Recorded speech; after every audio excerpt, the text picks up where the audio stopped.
Welcome to the studio. Behind me is my video podcast setup, and believe it or not, I can fit all of this gear into these 3 small size bags. So in this video, I'm going to share with you my complete setup, show you how I fit everything into those bags. This is really exciting because I've spent the last handful of years trying to condense all of this equipment as much as possible.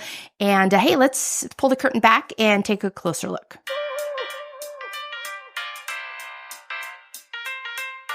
All right, this is pretty cool. I don't have an assistant, but what I am shooting this video with today is my new DJI RS4 Mini. It does have tracking capabilities in it. So I'm going to experiment with that in this video. Let me know what you think in the comments below. And before I dive into the equipment, let's take a look at a typical setup that I work with when I'm going on site with a client and capturing a video podcast. You're looking at a regular office setup with 3 cameras. We've got the Rodecaster video, and also I'm using the laptop for settings and a monitor. And then these are the microphones with the Rode Wireless Go 2s as backup, and then pay attention to the lights in the background. This is a very well lit office. Let's talk about lighting first. These seem very small in size, but you just saw the room that I typically film in.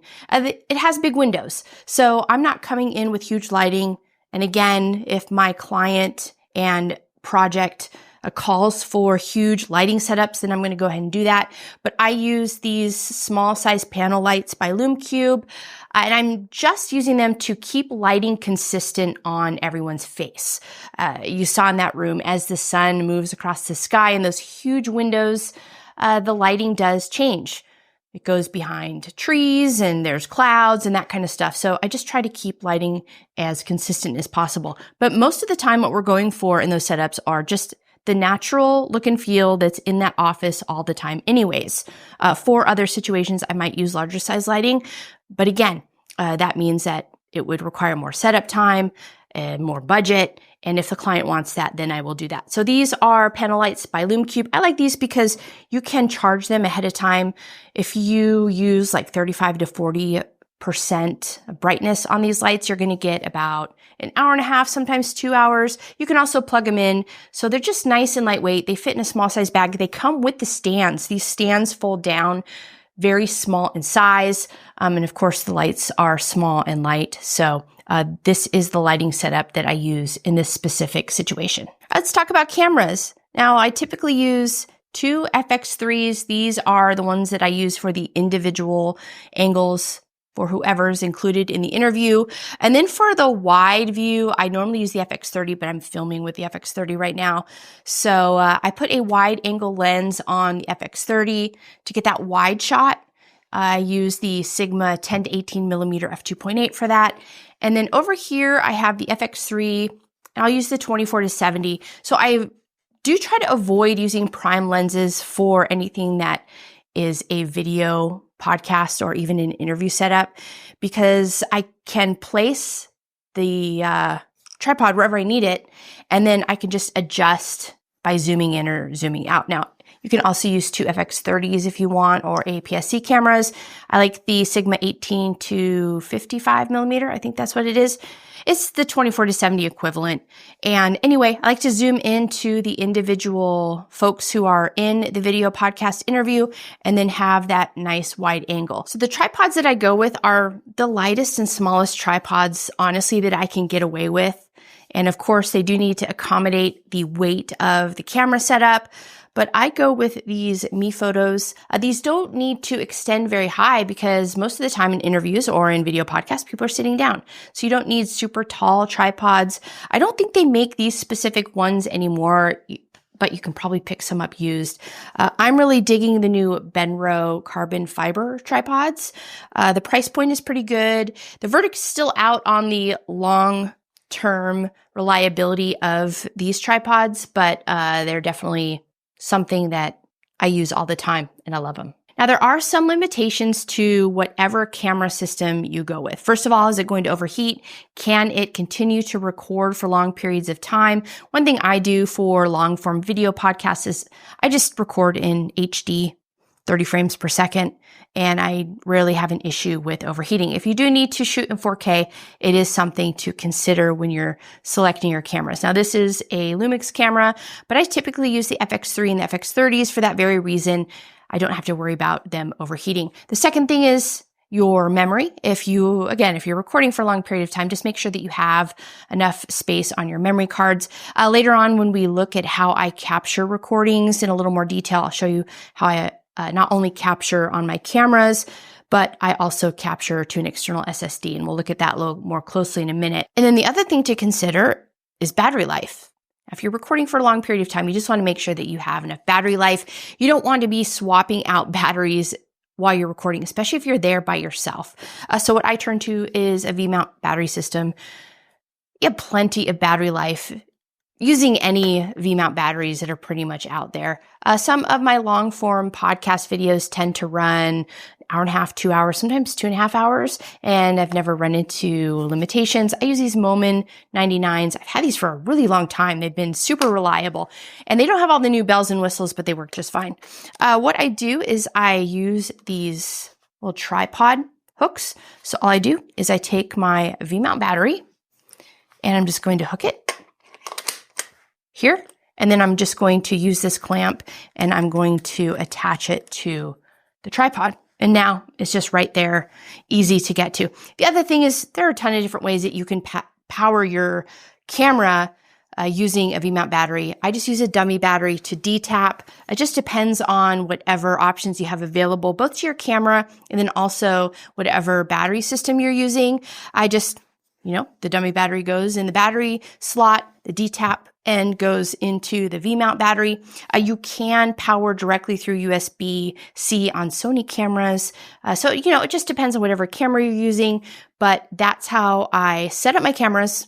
That's how I power my cameras, and then also the considerations that I make when it comes to preserving memory, depending on the SD cards that I'm using. In the example that I shared at the beginning of this video, you notice that there are some microphones that we use. You can bring your own microphones, but if I have a long-term client, like that person is a long-term client, we have some of the equipment already set up in his office, in his studio, and that includes microphones. So he already had the microphone, so I'm just going to go ahead and take advantage of that situation. I can pack microphones, but most of the time I don't take full-size microphones like this. Again, this is going back to the light theory. If somebody really wants higher production, then I'm going to be able to have a higher budget to work with, and then also will bring more advanced equipment. But in many cases, I'm just going to use wireless microphones. So in that case, I use the Rode Wireless Go 2s. You can just put a microphone on each person, and you can optimize that audio in post. It sounds great. Or you can use the Rode Pros. Anything that allows me to record audio internally as a backup, that's what I'm going to use in this specific situation. So let's go ahead and forget these microphones. These are not included in today's setup, but I did want to talk about audio. So the next step is to bring everything together in one place. Remember, I am there all by myself, so I really depend on certain devices to make my life easier, and one of them is the Rodecaster Video. I used to use the Rodecaster Pro 2 along with the A10 Mini Pro ISO to do all of this. But as of late, I've been able to consolidate those two pieces of gear into this one device. And all I do is I use XLR cables and HDMI cables. I connect the microphones to the two XLR inputs on the back. I connect all three cameras to the HDMI inputs in the back. And then what I'm going to do is you can record to an external SSD. So I do pull all of those audio and video sources through the Rodecaster Video. I record to an external SSD. I also do bring my laptop. I really wish that the Rodecaster Video, you could have access to all of the settings. I just bring my laptop. That way I have full access to change any settings on this device. And additionally, I just use it to monitor the video during the recording. So it serves as a monitoring device. I can record to the computer also. And then I can also update the device if I need to. I pack a lot of the extra stuff into this small size bag. You can use any size bag. I do use external microphones on the main cameras if I ever need to. It makes syncing audio and video in post a lot easier if you do that. And in some cases, I always bring my wireless microphone sets. These are the Rode wireless go-tos. So these have one receiver and two transmitters, or two microphones and one receiver. This is all just backup gear. In case something goes wrong with any of these devices, I can still record video and record audio and just work with what I have in post. And finally, I do bring a set of headphones. I just bring full-size headphones for these long-form videos. They're just more comfortable to wear for a long period of time. So yeah, this is a lot of gear. And I'm sure you're all looking forward to seeing how I fit all of this into those bags. So let's take a look at that next. If you've been following me for a while, you've seen this light kit before. It's made by LumeCube. It comes with this bag. I've had these lights for a couple years, so the bag is nice and sturdy. And if you look inside, you'll see everything that I showed you before. The light stands are folded down at the bottom. I've got the lights right here, and then they do come with power cables, so you can pre-charge these lights, or if you need to plug them in while you're on site, you have everything in this nice small size bag. The second bag that I use is typically a backpack. The reason why is because I have one rolly bag. I can put this on my back, and then all I have to do is carry all of my lighting in using one bag. So it's super light, it's easy to move around, and the other thing, when it comes to backpacks, this is a gigantic bag, and I try to avoid packing any of my heaviest gear in the backpack because I might have to lug it around for a long period of time. So I save all of the heavy equipment for the rolly bag, which we'll get to next. But basically what I do is the laptop goes in this backpack back here in that laptop sleeve. I have all of my clips, my dummy batteries, all of my cables. Of course, it all gets organized in here nice and neatly. Also, this is where I pack all of my spare microphones, my spare wireless microphones. I have my external SSD card in here, I should say. So that just fits in here nicely. And then the other thing I do on all video shoots is I bring this extension cord. This is a squid.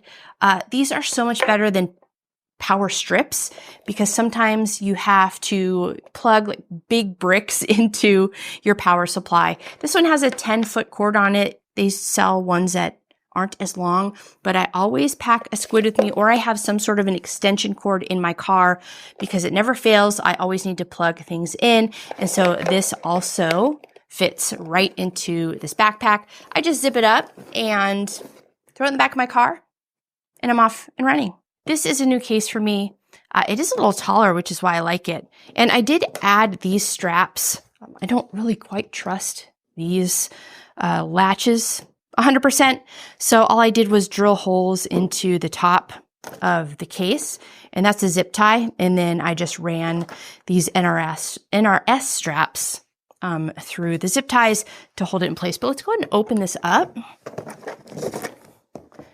And let's see what's inside. Okay, first of all, 3 tripods are right in here. They do fit in here, these particular ones. So again, you do want to go with smaller size tripods and they'll fit into the top of this case just fine. If I open this lid, you're going to see that I have 3 cameras. I have my Rodecaster video. I also have the plug-in cable for the Rodecaster video in here. Here are my headphones. And then if you look down here, these are where I store all of my V-mount batteries. So that's all of the stuff that I have in this bag. Again, I try to just keep all of the heavy sensitive items in this case, but you can see that it all fits nice and neat in one small size package. All right, a couple more things to share before we wrap things up. I do have some additional videos that you might be interested in now that you kind of see the equipment I use and how I store everything and take it out on site with clients. The first one is my full video podcast setup. I am using the Rodecaster Pro 2 and the A10 Mini Pro ISO as my capture devices in that setup, but same idea. If you're using a Rodecaster video or anything else, you can kind of see how I do that. I also have other videos about the Rodecaster video specifically, and I think it's worth watching this one that I put together that gives you a complete file breakdown of all of the files that are captured. If you collect all of your video and audio sources into the Rodecaster video, you can see the files that you get if you record all of that information to an external SSD. And of course, look, there are a million different ways that you can do this setup. If you see something that you think I should explore further to improve my workflow, let me know in the comments below. And if you're using something different, I'd like to know that as well. So thanks as always for tuning in, and I'll see you again in the next video.